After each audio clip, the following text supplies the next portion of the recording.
Hanya tinggal seteguk malam, sisa waktuku di bukit api ini. Hanya tinggal menunggu secangkir bintang yang entah kapan akan menjemput aku esok hari, tanda tanya.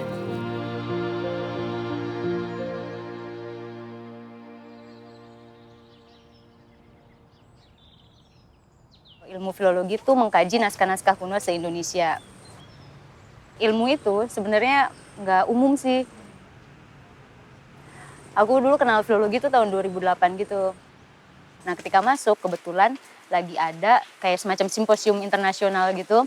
Dan situ ada pameran-pameran naskah-naskah kuno. Wah di situ aku langsung jatuh cinta.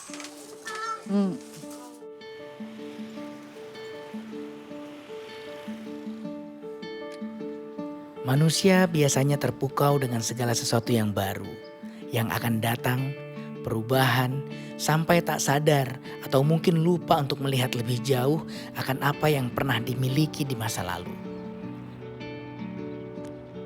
Tapi lain halnya dengan Sinta Ridwan, filolog perempuan yang saya temui dalam perjalanan saya di Cirebon. Nah, ya.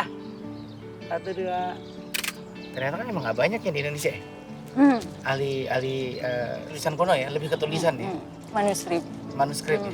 Itu ada berapa orang sih sekarang di Indonesia? Kalau yang terdaftar sebagai keanggotaan sih lebih dari 100 ya, tapi kalau yang aktif 100 untuk seluruh Indonesia itu kecil banget.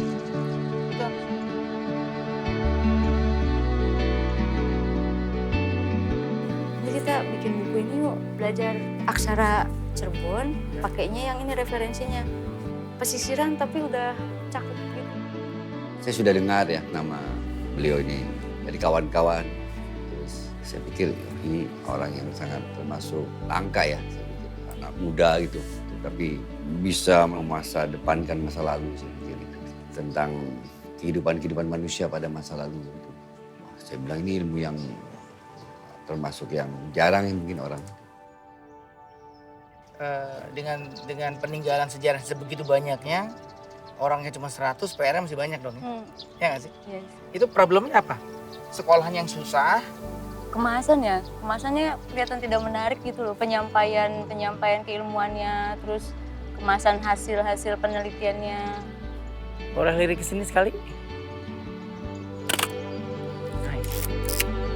Lihat ke arah sana, nah gitu. Ya bukunya, nah gitu, yes.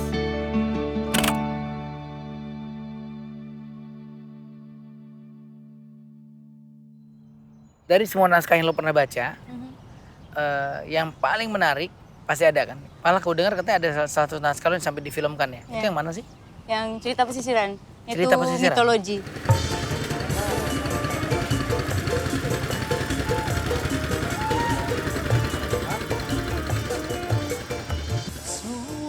Ayo bocah-bocah cilik tuan nom mangga diantosi ke KPI nonton bareng.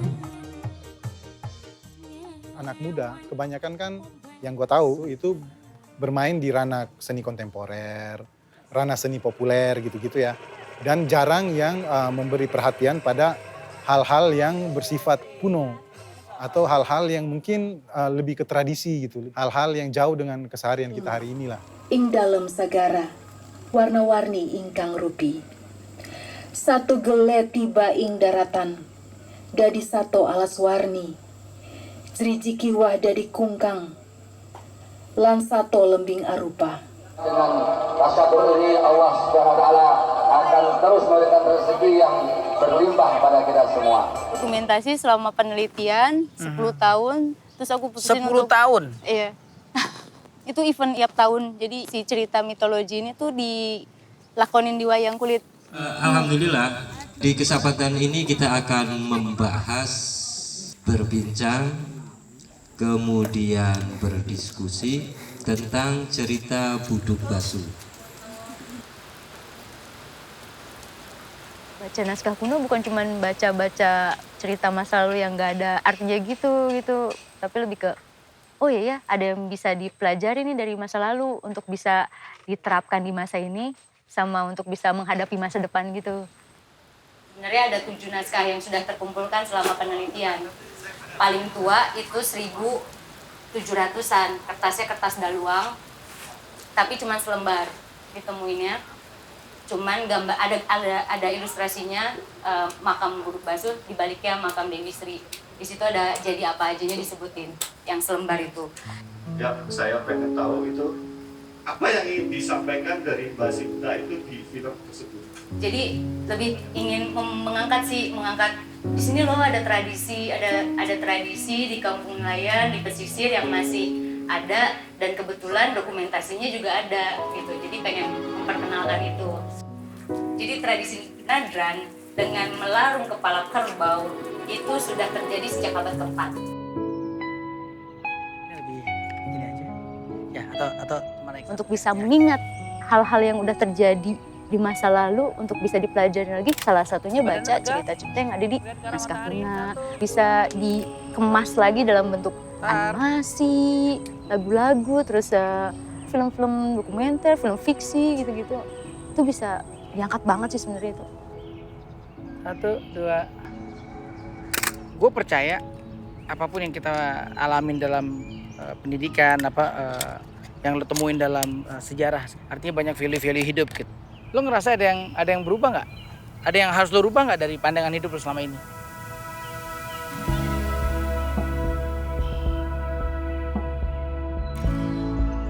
Secara ideologis, aku tidak berpihak pada satu jalan misalnya. Tapi lebih ke, aku sebagai peneliti misalnya harus memakai kacamata yang sesuai dengan jalan-jalan itu. Kalau menurut aku kayak misalnya ketika mengkaji naskah-naskah kuna yang berhubungan dengan ritual lokal. Kalau misalkan kita masih pakai sudut pandangnya yang Islami banget misalnya, itu kan pasti bertolak belakang tuh. Nggak ketemu ya? Mending mengosongkan diri untuk nerima, untuk ngeliat, untuk barangkali ada yang bisa diserap sih. Kakinya ditekuk aja nggak apa-apa, dilipat ke atas. 1, 2.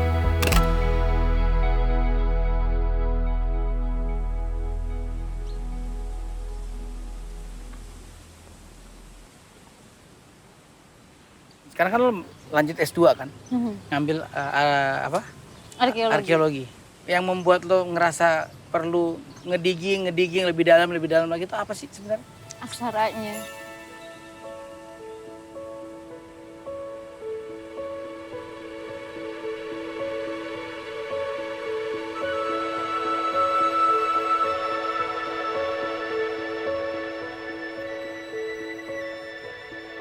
Jadi kalau filologi itu kajian naskah kuna. Jadi kajian tulisan-tulisan, medianya benda-benda yang tidak keras. Kayak buku, daun, gitu-gitu.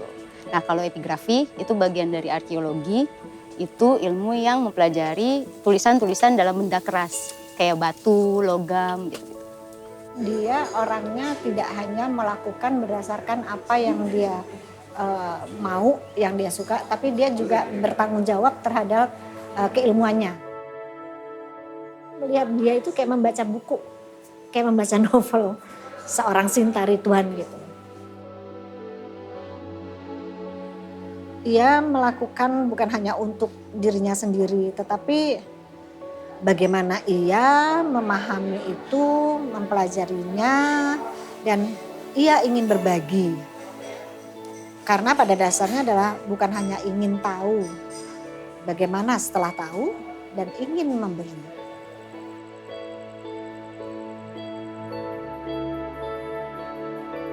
Aku sekarang dalam misi ya, memperkenalkan dua ilmu ini nih, filologi, epigrafi juga. Makanya dari 2009 itu aku bikin kelas aksara tuh untuk umum sebenarnya, untuk memperkenalkan aksara-aksara gitu. Belajar aksara itu kayak kenal kuncinya dulu ya, bentuk kunci untuk masuk ke gerbang masa lalu gitu loh. Kalau kajian-kajian naskah kuna, epigrafi, terus hasil tulisannya terlalu ilmiah, itu kan tidak menarik juga untuk anak muda gitu. Nah gimana caranya untuk memperkenalkan naskah kuna, prasasti, tulisan-tulisan dari masa lalu itu lewat kemasan yang kekinian gitu, yang menarik untuk anak muda. Udah semua daerah atau belum sih? Aku kelilingnya. Kalau pulau iya. Pulau ya? NTT belum, NTT. NTT belum? kepalanya kesini dikit, kebanyakan. Ya gitu, ya. Keren banget.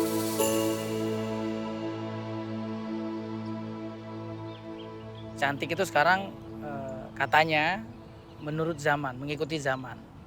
Kalau lo sendiri punya persepsi sendiri nggak tentang mendefinisikan cantik itu apa? Cantik tuh apa adanya, tapi dia punya karakter. Dia punya tujuan hidupnya gitu. Selain punya tujuan hidup, punya harapan hidupnya dia tuh apa, cita-citanya apa, impiannya apa. Dan aku orang yang nggak mengecilkan sebuah impian mau sebesar apapun. Aku bukan support tapi aku appreciate gitu. Apa mimpi terbesar lo? Sekolah filologi. Sekolah filologi. Institut Filologi Nusantara. Lo membangun sekolah Ya, filologi. dengan ada museum naskah-naskah kuna di dalamnya, plus prasasti gitu. Keren. Itu sih. Menurut gua dia orang yang cukup keras kepala sama idenya ya. Dan menurut gua itu sesuatu yang bagus dalam konteks kerja-kerja seperti ini. Artinya kita butuh orang yang keras kepala gitu untuk membuat atau mengerjakan hal-hal yang orang lain nggak terlalu mikirin gitu. Mau gitu kerja sendirian, sepi sendirian di jalan sunyi lah.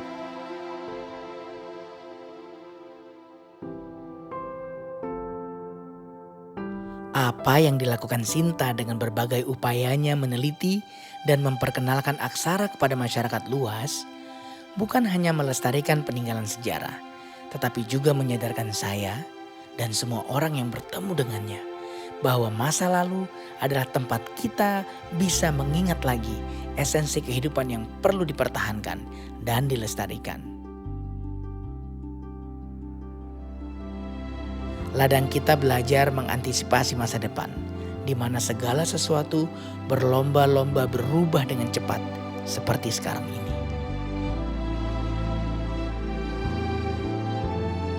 Tanah Hanamuni, Tanah Hanamangke. Tidak ada masa depan kalau tidak ada masa lalu. Aku pengen tetap deh di sini untuk memperhatikan, untuk nangkep kearifan lokal gitu loh, untuk minimalnya ke diri aku sendiri. Pun kalau misalkan aku pengen nyebarin, di sini ada ini loh, nyebarinnya lewat tulisan, lewat karya-karya aku.